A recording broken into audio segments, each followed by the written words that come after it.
Bonjour à tous, il y avait un quintet plus ce jeudi sur l'hippodrome de Chantilly et un quintet plus qui a quand même souri à quelques outsiders qui étaient tout à fait trouvables. J'en veux pour preuve Snuggles qui n'était autre que mon outsider préféré, c'est d'ailleurs ce qu'on avait indiqué dans le journal, vous pouvez voir les commentaires, puisqu'elle avait l'aptitude au terrain bien souple et elle venait de bien se comporter dans une classe 1 sur 2400 mètres. C'était certes un test sur 3000, mais comme on le dit souvent, plus on rallonge, et moins les lots sont bons. Donc elle avait tout à fait le droit de s'immiscer à l'arrivée.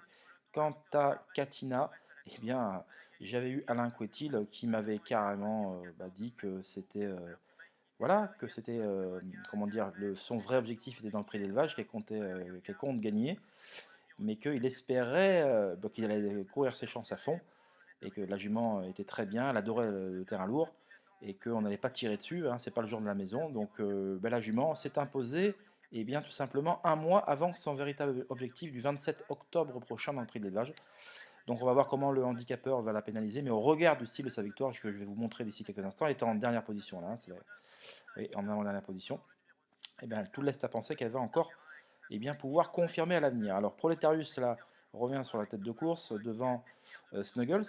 Alors dommage que Snuggles ait trouvé un cheval qui lui a tenu un peu tête, qui l'a empêché un peu de faire ce qu'elle veut en tête, autrement je pense qu'elle serait allée beaucoup plus loin.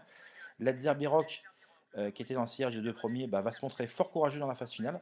Pour un cheval qui n'aime pas le terrain lourd, force est de constater que il s'en sort à merveille. J'aimerais avoir un cheval comme ça qui ne se sort pas de terrain lourd. En tout cas, il sera honorable quatrième au passage du but. Super Alex, vous voyez, là, dans les quatre premiers, il y a tout simplement les quatre animateurs, il y a trois chevaux qui vont être dans le multi. La lauréate est fléchée ici à l'arrière-garde. Vous imaginez la marge qu'il faut avoir pour revenir des derniers rangs et venir gagner comme elle l'a fait. En tout cas, c'était impressionnant et je le répète, ça ne l'empêchera pas de confirmer lors de sa prochaine sortie. On pénètre dans l'entrée de la ligne d'arrivée. Et souvent, lorsque les pistes sont lourdes, il y a des intervalles qui se créent très facilement dans la ligne droite. Il y a peu de chevaux malheureux, contrairement aux courses en bon terrain.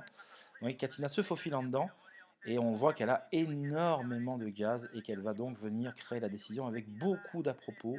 Super Alex va prendre l'avantage, mais non sans mal à Snuggles. Ledger Biroc se défend comme un lion, donc une lutte à 3, mais c'était sans compter sur l'effort final de Katina qui va venir terrasser l'opposition dans la phase finale. En retrait, Turania effectue une excellente réapparition pour accrocher la cinquième place au devant de Mandalorian, qui personnellement sera ma déception puisque l'entraîneur était très chaud.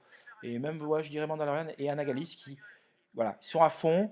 Je ne sais pas s'ils ont une vraie aptitude au lourd-lourd. Je ne suis pas persuadé que le terrain lourd pour le 1 et le 16 était sur leur tasse de thé. Ils s'en sortent, mais ce n'est pas leur piste de prédilection. Bon, là, jusqu'à la fin de la saison, ça va être compliqué, à moins de les voir sur la PSF. Mais voilà, en tout cas, Katina s'impose et en faisant un truc, elle sera donc à nouveau à suivre malgré au moins 3,5 kg de pénalité la prochaine fois. Elle sera en 40 de valeur, voire 40,5. Snuggle, c'est une courageuse troisième en légère retraite, ce qui nous permet d'indiquer d'ailleurs un tiercé en 7 chevaux que je vous indiquais, même si, voilà. Et comme je le cesse de le souligner, dans ces courses-là, il faut souvent éviter de jouer puisque il y a souvent des déceptions. Voilà, c'est pas parce que les entraîneurs sont chauds qu'ils font de facto l'arrivée. Ça serait trop beau et donc voilà. En tout cas, le PMU nous proposait une belle course ce jeudi et il y a eu une course qui a tenu ses promesses parce que c'était une course rythmée, comme je l'indiquais, parce que je savais que Snuggles allait devant et qu'il y avait deux trois chevaux pour aller devant. Et donc dans ces conditions-là, la sélection s'opère et il y a peu de place pour les malheureux. Voilà, et bien on se retrouve pour d'autres informations et je vous souhaite une excellente journée. À bientôt, bye bye.